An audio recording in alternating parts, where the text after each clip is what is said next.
Hello, everyone. I'm Tracy Ariely, end-of-life doula and founder of Comforting Closure. Today, I'm excited to introduce you to a special guest. Nina Ray is an occupational therapist who's been doing remarkable work in the field of aging in place.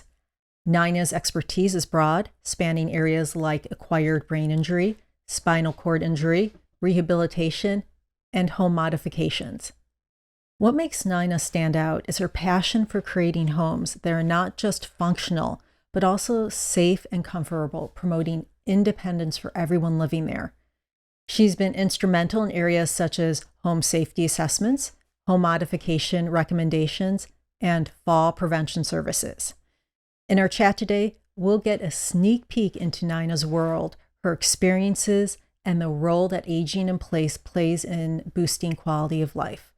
Whether you're exploring ways to make your own or a loved one's life more independent, or just interested in learning more about this topic, I'm confident you'll find our conversation enlightening.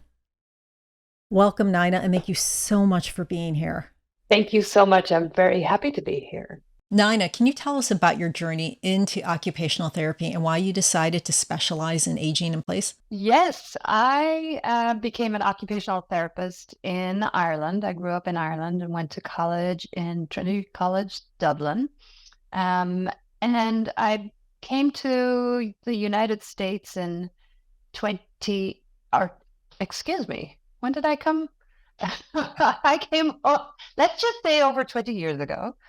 Um, and and I immediately started working with people in their homes, in home health care. And I know that the home is where our lives happen and our real lives happen. And that's where I wanted to be for as an occupational therapist. It's where the real things come to the fore and we can solve real problems in the home. And that's why I've been in the home for so long. And then I realized this as we grow older, the consequences of falls or any issues become greater and greater. And working in the healthcare system, working in home health, I saw people after falls so many times. And so the natural progression for me as an occupational therapist is to try and prevent those falls and try to see people before those things happen. And there's so many things that we can do to prevent falls. Aging in place is a really sweet place for me because it's so nice to work with people who recognize what they want to be able to do in their homes and are having some new limitations that they didn't have before. So it's a very natural place for occupational therapy. Can you define occupational therapy for some of us that might not know, or some people who might not know what that is? Yeah, occupational therapy is we're therapists licensed, and we work to enable people to participate in their daily living activities. And that's different for each and every person. We look at what it is that's preventing or making daily living activities difficult for a person. It can be the an illness or a disease that has happened to a person, or it can be a natural progression and a misfit between the person's abilities and the task that they want to perform. And we find where where the what the issue is that's preventing the person from being satisfied with their daily activities. So each person will have different goals and activities. We can work with a person. It can start from toileting, being able to be independent with basic daily activities. And we can work all the way to, I don't know, skydiving. I go kayaking with people. I go cycling with people. It depends on what the things that what the activities or occupations that are meaningful for that person are. So we're, as an occupational therapists, are always looking at the occupation, that a person wants to participate in or needs to participate in or is expected to participate in.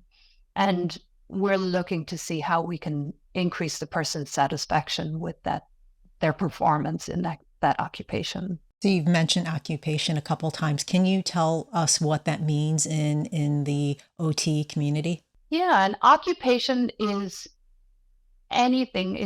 It's different for each person. It basically is kind of what occupies your time, occupies your day, and what it does for your health or how your health affects it.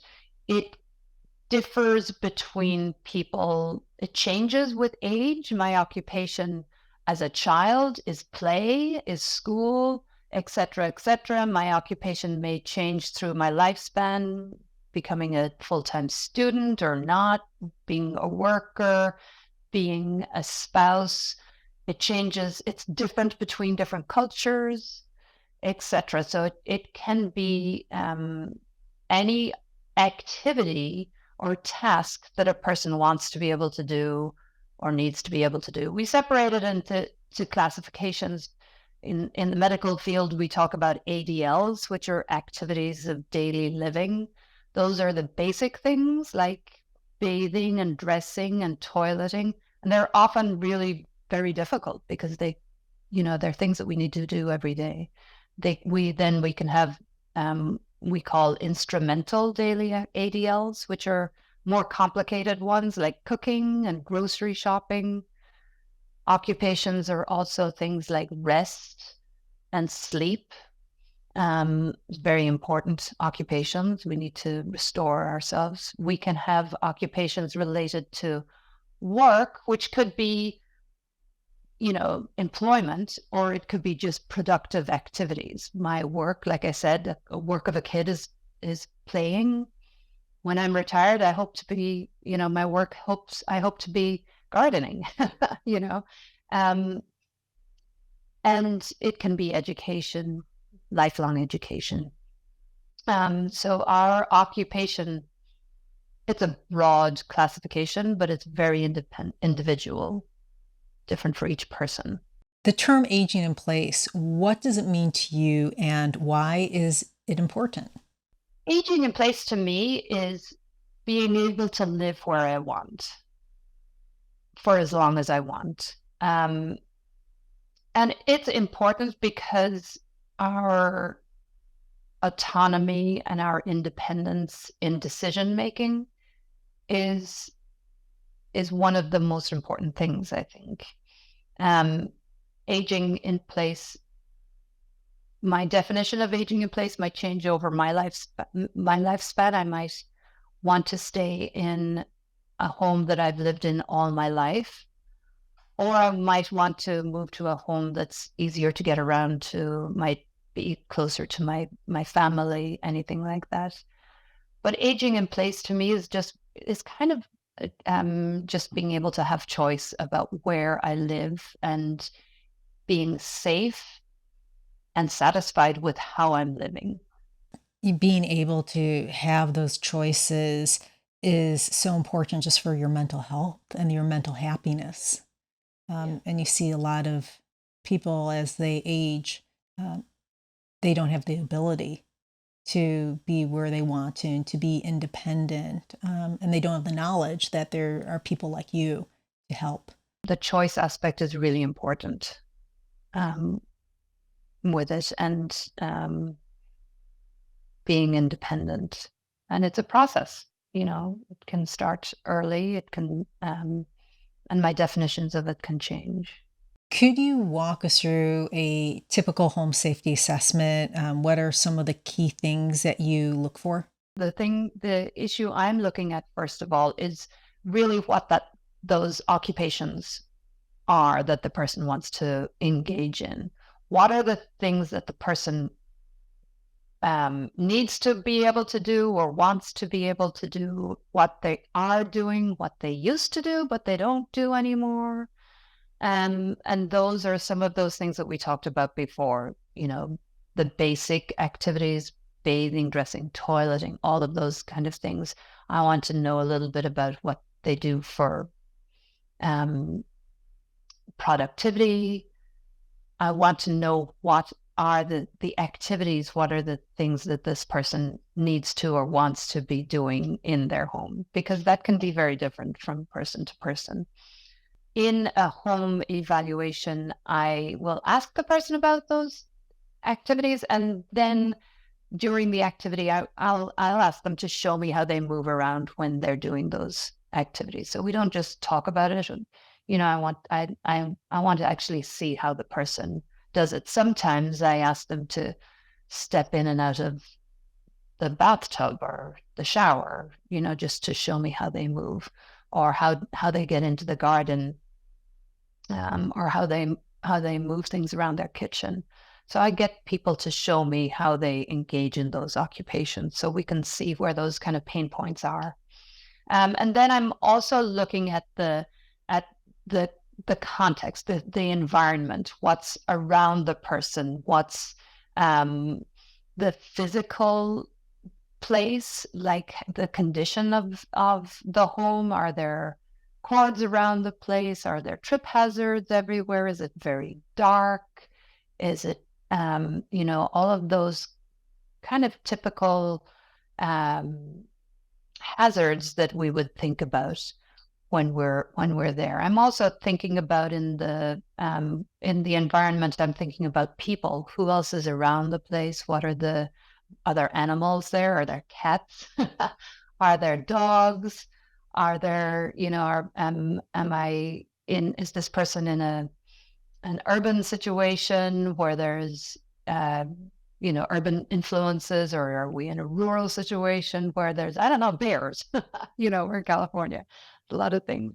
And then I'm also looking at the person's habits and their routines, what rituals they have, what is meaningful for them.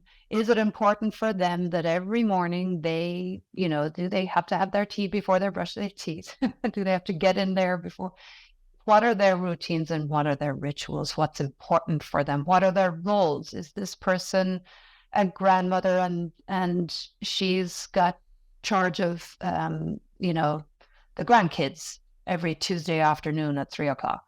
What are the things that the person has responsibility for? And then I'm thinking about the person's physical abilities, so their motor abilities. Are there any challenges to the person's movements? Do they have arthritis? Did they have a stroke in the past? Do they have diabetes? And with diabetes can come along visual issues and sensory issues. I'm looking at all of those kind of physical issues. And so the structure of the body, basically, and how the body is functioning.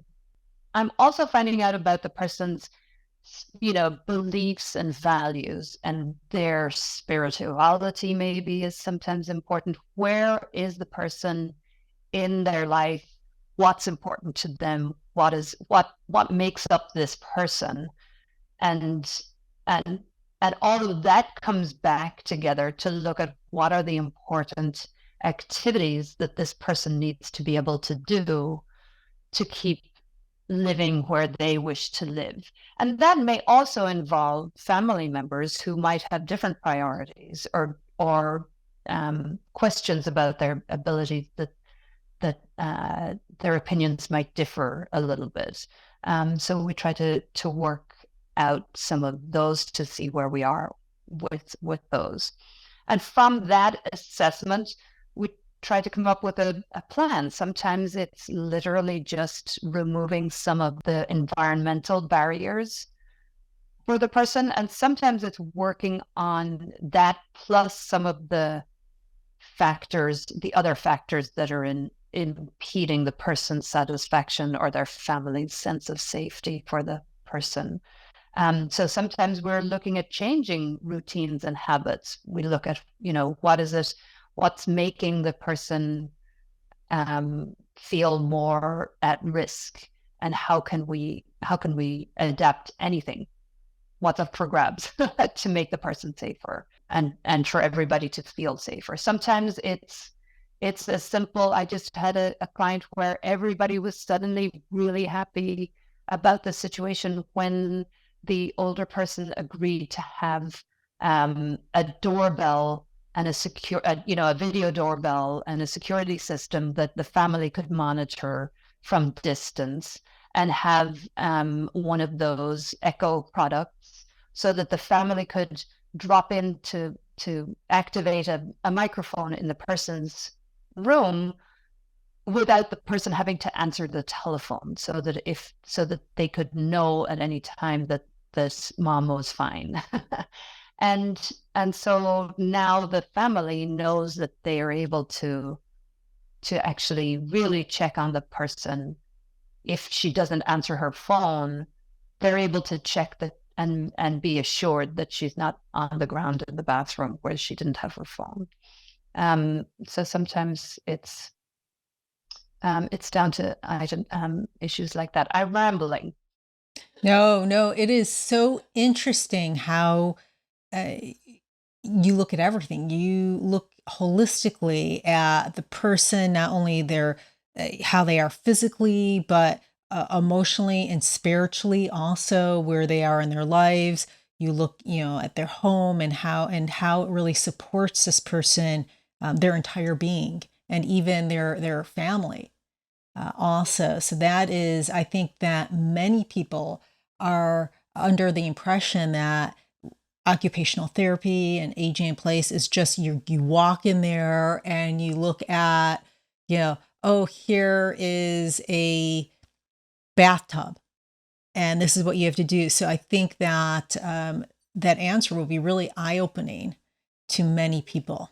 Yeah, it's always individual. Each person is very different. So there's never there are many lists out there where you can say, okay, this is the right place to put a grab bar, for instance, in a shower or a tub, and very often that can be, but it all depends on the person, and their wishes and their needs and their history. If they've fallen in the past, um, are they afraid of falling? And is that fear of falling preventing them from moving as much?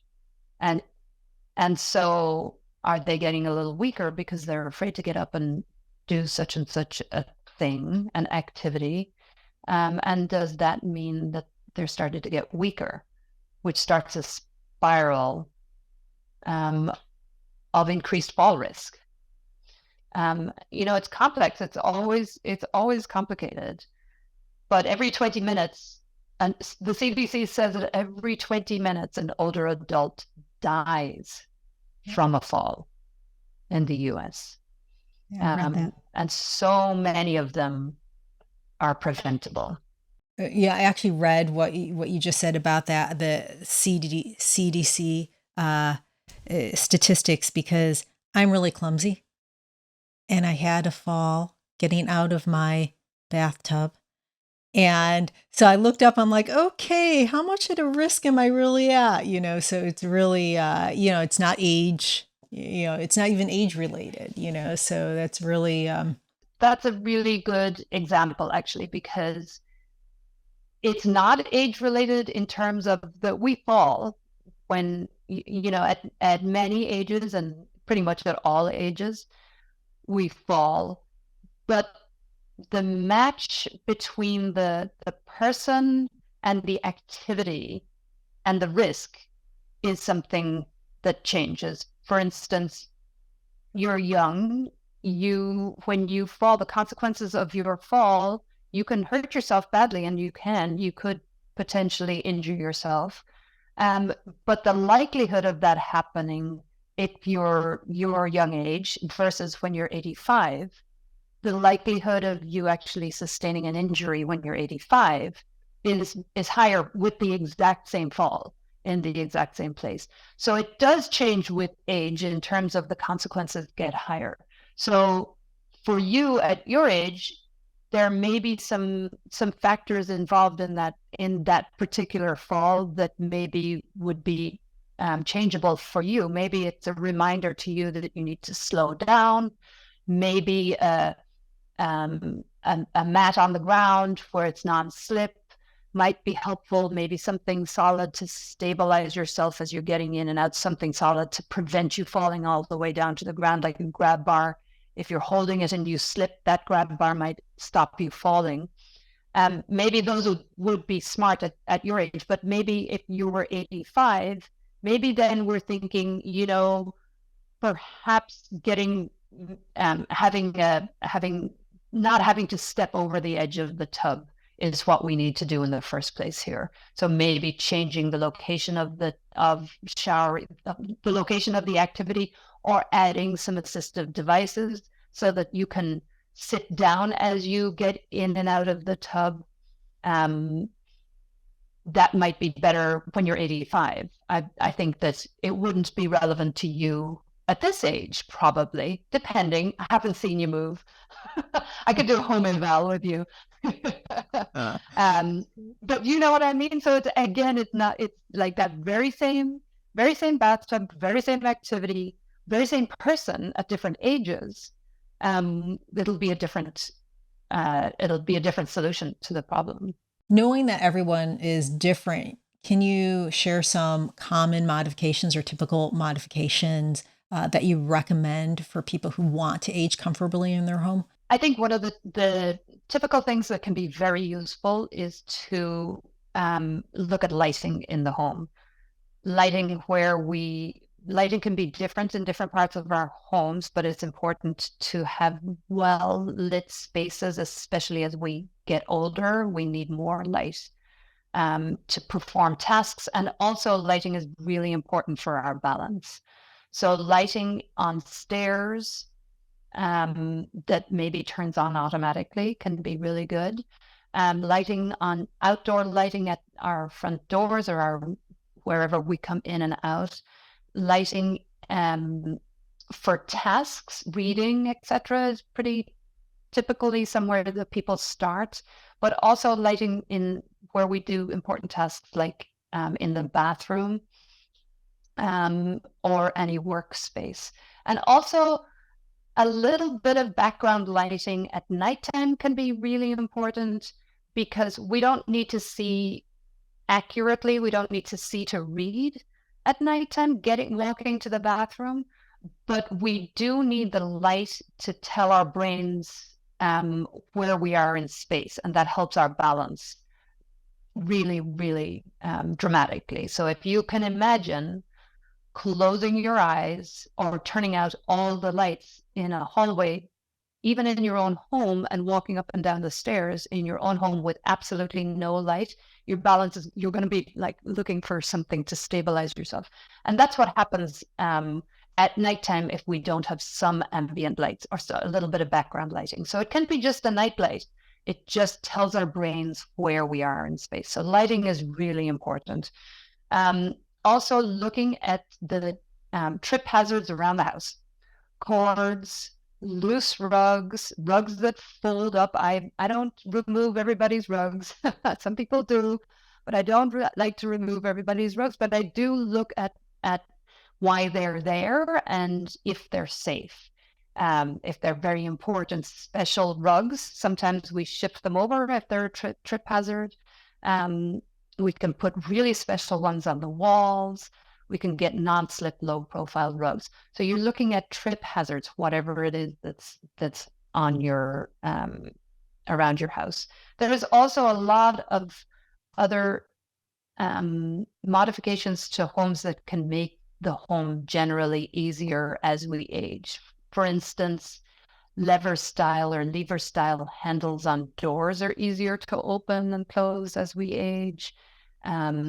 Faucets that are lever style are easier as well, but those are often kind of individual recommendations. But really the biggest things that I'm always looking at is lighting and trip hazards, and that includes stairs. The last thing I would say as a common one is handrails on all level changes. So handrails on stairs, ideally both sides, and that the handrail continue past the step at the top and past the step at the bottom a little bit, so that as you step off the bottom step, your arm doesn't have to go backwards to stay in contact with the handrail. So handrails for steps and stepping in and out of the shower, stepping in and out of the tub. Those are the places that you want to have extra support for stepping on any type of level changes. I've got one more last one, which is the toilet is a very, we all use the toilet. So having the toilet needs to be easy to sit down on and stand up from or use in general. And so there's many ways to make that safer. One of the typical things to look at is the height of the toilet. The older houses, very often they have 15-inch high toilets that are pretty low, especially if I'm not a short person. And so changing those out for a comfort height toilet can make such a difference in a person's life. Or there's cheaper ways to make it safer to stand up and down. But making the toilet easy to stand up and sit down on is really important as well. That's my list. It's a good list. It's a very helpful list. Can you define what assistive technologies are and how do they play a role in optimizing aging in place? The term assistive technologies is a really broad one. Again, assistive technology for me, you can go from assistive devices, for example, a spoon that has a fatter handle to make it easier to hold and to pick up, or you can go all the way to more updated computer-based technologies like the home safety technologies. I'm blanking for a second on things like Google Home, etc. Technologies are always something that I'm looking for if it's the appropriate fit for the person. So it always comes back to what the person needs to do or wants to do. And so, for instance, in the getting in and out of the tub situation that we were talking about for you, if you're 85 years old and you don't have the ability to remove that tub, we could have a technology that's involved as like a tub transfer bench. It's a bench that you can sit on and slide over. And that's a $60, $80 device that can increase your safety. And more sophisticated technology can include power wheelchairs, power scooters, elevators, stair climbers, anything like that. But it always depends on it. It needs to be a solution to the person's need. So I'm not sure that I answered your question, but I think, yes, assistive technology is always something I'm looking for as a solution to a person's dissatisfaction with their activity.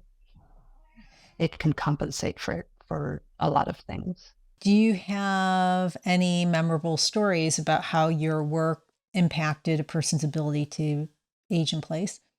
My favorite moments are when people just realize they can do something again. And it's usually the smaller activities that are really meaningful to me. I really appreciate it. So I have one memory of this woman's face when we were talking about her backyard. She had this little backyard, and I could see that it used to be used for get-togethers, those old chairs out there and everything, but it hadn't been used in a long time. And she was like, oh, no, I don't need to get out there anymore. I don't do that. It's not important anymore. And I'm like, well, it looks like it would be really difficult to get out there. What did you used to do? And she told me about the family parties, etc. And then I could see that she was sad that she couldn't get out there anymore. And so we just talked about a simple handrail.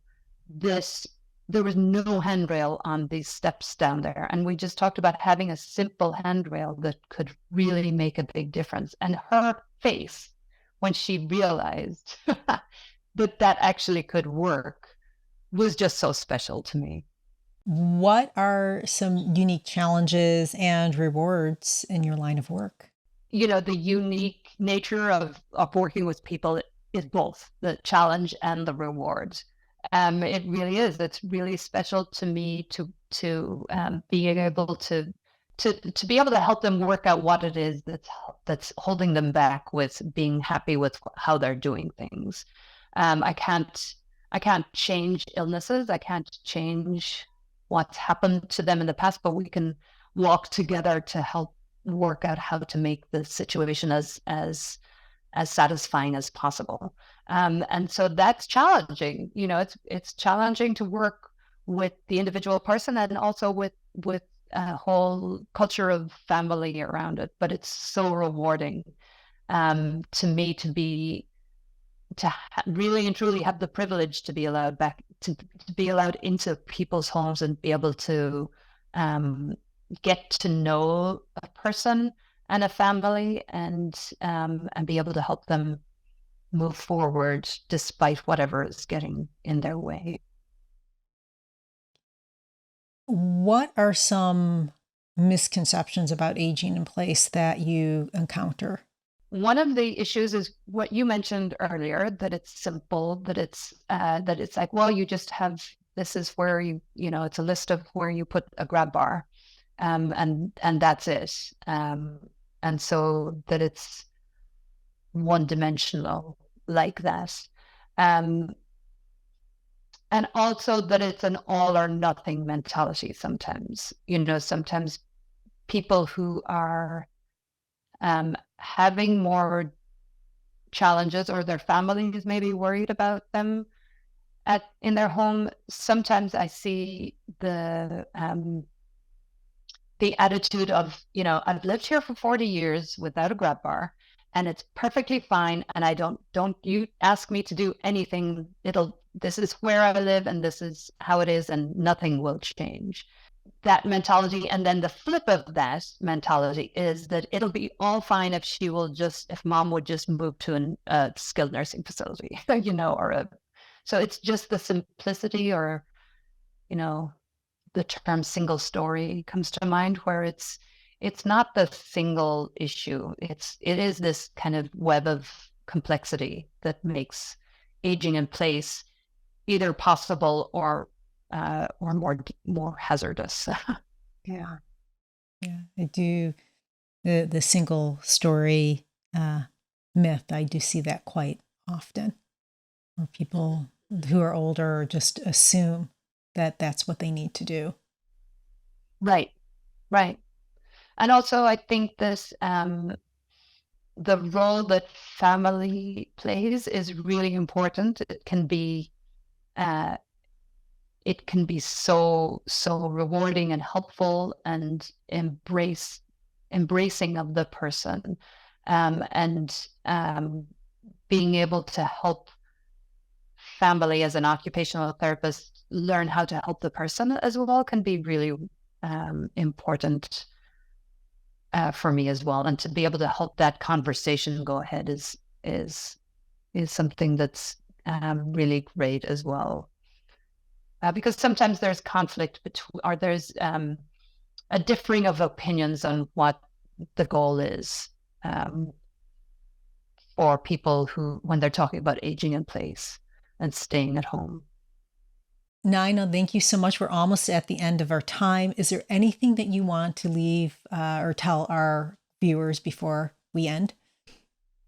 Yes, I would love to offer a really great resource that's available on the CDC website. If you check for this on the CDC website, just look for check for safety, for staying at home. If you just Google that, you'll find a really great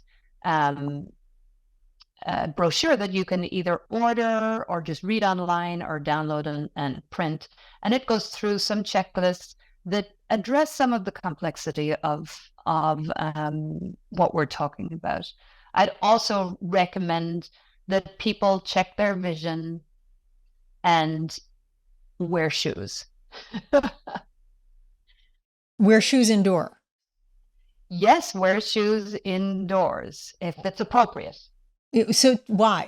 I'm so curious. Is it just because it's less slippery because there's usually, a rubber sole or Yes, exactly. If you're wearing, I very often see people wearing socks on hardwood floors, and that can be a recipe for disaster, especially on stairs. So wearing really appropriate level shoes is can be really, really important.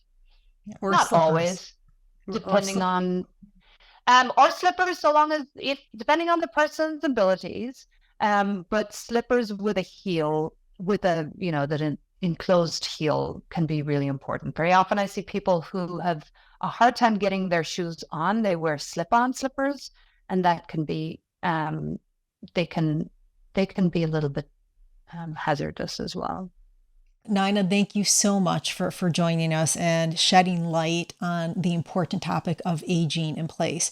Your work is so important, and I'm sure our listeners have gained a lot of valuable insights from our conversation. Thank you. How can our viewers get hold of you if they want to? People can find my website on accessiblehomeoccupationaltherapy.com. And you can email me at ninarayot@gmail.com. And I would love to hear from anybody.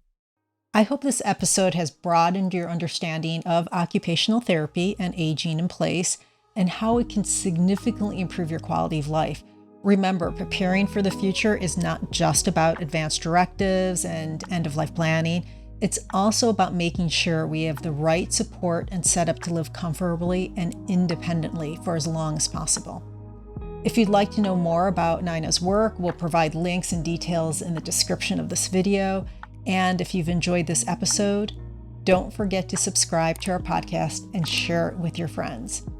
Thank you for taking the time to watch this video. If you have any questions, please comment below or reach out to me directly.